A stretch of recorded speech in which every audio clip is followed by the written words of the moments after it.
Hello everybody and welcome to another knockoff review. I've had a few requests for this figure, so here we go. This is the BSL Toys knockoff of Unique Toys Lockdown.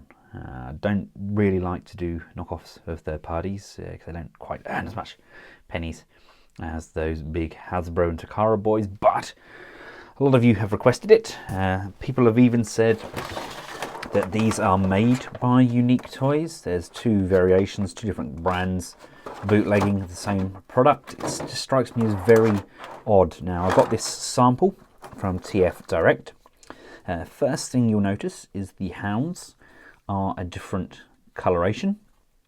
I actually got the set of two hounds that go with this as well, so I've got about 8 now in total. These are not made as well as the Unique Toys versions. They are very sharp and kind of rugged.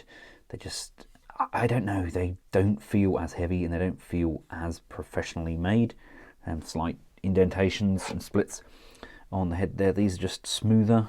I know the coloration's probably more accurate to the movie, but something about it. This does feel like Unique Toys have kind of mastered the plastic quality, and this is a little bit chalky.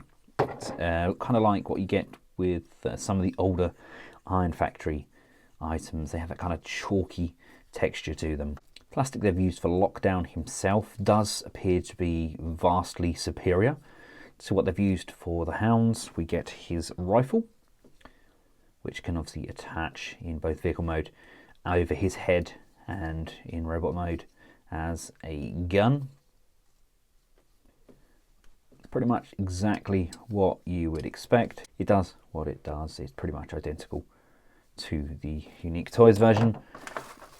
We then get a baggie with the seed. I believe it's the seed in there. I can never remember. We get Lockdown's mask. And of course, we get Lockdown himself. I also have another baggie just to the side that comes with his weapon accessories, such as his claw. Now he comes packaged in his vehicle mode. Lovely rubber tires. It feels nice. It's very similar to the Unique Toys offering. I can't see any glaring mistakes. It's a little bit rough around the edges. I'm not sure whether that's because this was pre-production that was sent to TF Direct, or if it's just how they produce the figures. But it's a gorgeous size, lots of nice heft to it, but surely all of that has to go to Unique Toys for their amazing design. This section can come down on here.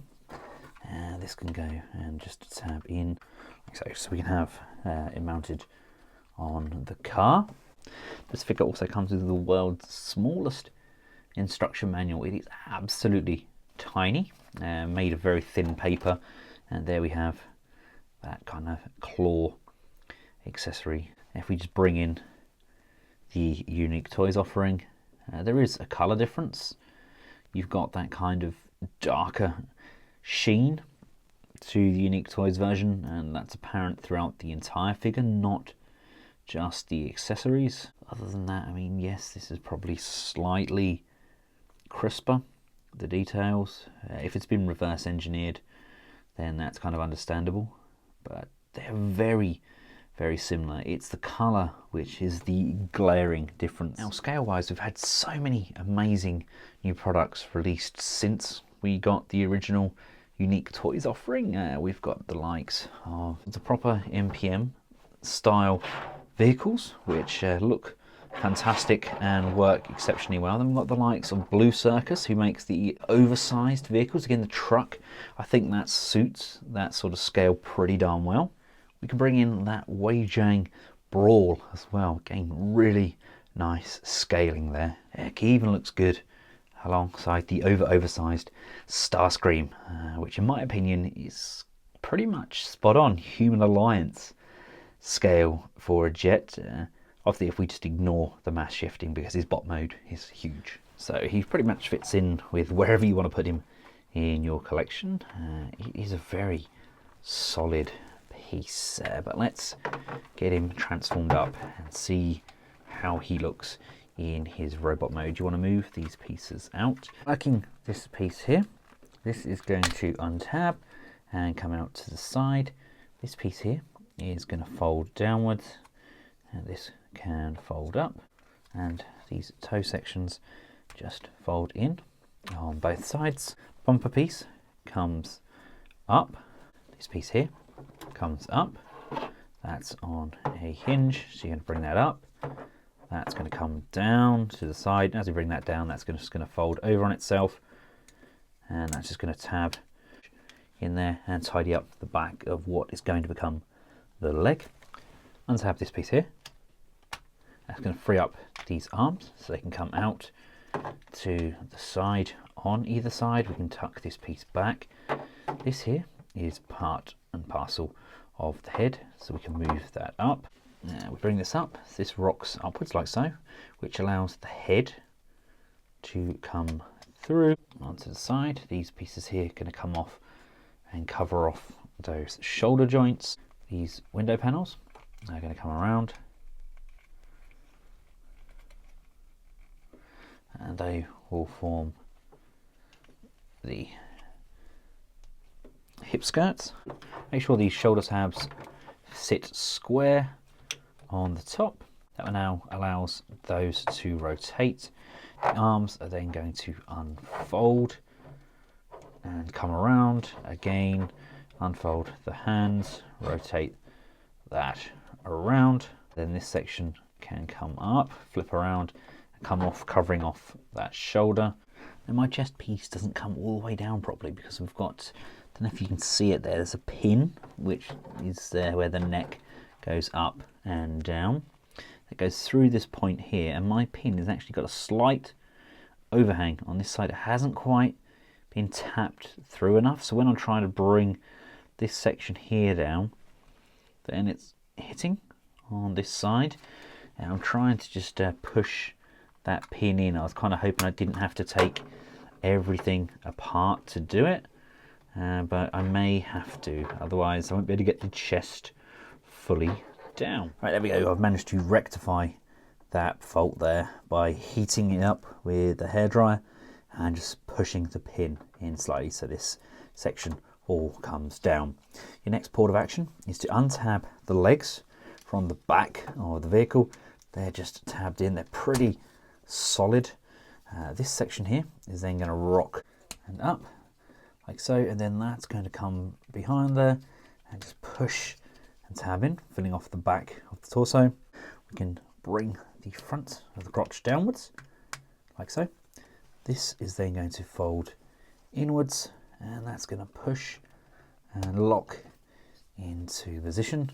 We can bring the knees down on that rocking hinge like so. The thighs are going to rotate around like this. The knee then collapses. The back of the vehicle comes around, and that's going to slide and tab in, forming the back of the leg. And just want to twist and rotate those hips so that they sit just either side. Mine were incredibly tight. I'm not really sure how that can be rectified, or if that can be rectified. I just had to kind of just work it around slowly but surely, but there we go. That's pretty much complete. Here we have him alongside the Unique Toys equivalent, and as you can see, it's definitely the paint applications that are the most striking to me. It's the finish, I guess. Unique Toys definitely did a better job of that. But that being said, it's very minimal, the differences between the two. Unique Toys, in my opinion, definitely still feels the better piece. We have more die-cast in the Unique Toys equivalent. These back panels here, these are die-cast and they're plastic on this version, but it holds together just as well as Unique Toys.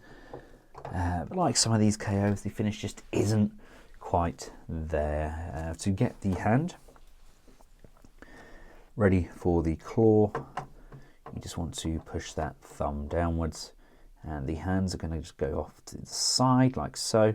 And where this hole is, we can then bring in his weapon and just push and tab that into place, and then we can bring the blade out like so. So he can go hunting for autobots.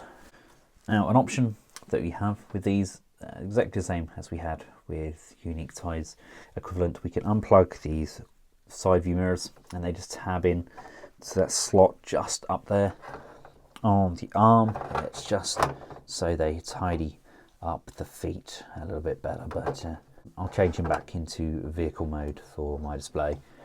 To change out the face, pulls out of that skull, bring in the new mask. That's going to slide into position, and again, just like before with the alternative head, it's just the colours. The colours are a little bit more rich on Unique Toys equivalent. It's more of a bottle green. Definitely comes up a lot nicer, but it's very difficult to tell. Having them both in hand, it's nice and easy, but to look at if you're buying online, it would be a very difficult thing to call. We can bring in our gun head, and this section extends. This handle here folds down, and then there's a tab just in the back there, sliding the head in, and then using that newly established tab, that'll slide and lock in to the back of his head. So there we go, there we have the large kind of cannon head thing going on, so he can blow up Ratchet. And here he is alongside Challenger and some of those hounds. I would not want to be an Autobot or a Decepticon being hunted by this chap. Oh, scary times. And here we have him alongside the Black Mamba Grimlock. His sword there, that's the one that came with Unique Toys Challenger. It does fit nicely into his hand. So if you are on a budget, then this is an option. Don't be fooled into purchasing this one if you have the chance to get the Unique Toys version. It is superior in my opinion. Just the look and overall feel, it feels more finished. But if you're looking for a figure which is cheap and you'd like a lockdown in your masterpiece kind of vehicle display, then this is highly recommended. Even if you get it for the dogs and accessories or to customize, a bit of battle damage, it's a cheaper alternative, but all of the credit has to go to Unique Toys for making an outstanding figure. And BSL have done it on a budget. Thanks again to TF Direct for making this review possible. If you found it useful, feel free to give it a big thumbs up, share, and of course subscribe. And until next time, from myself and the BSL-01, goodbye.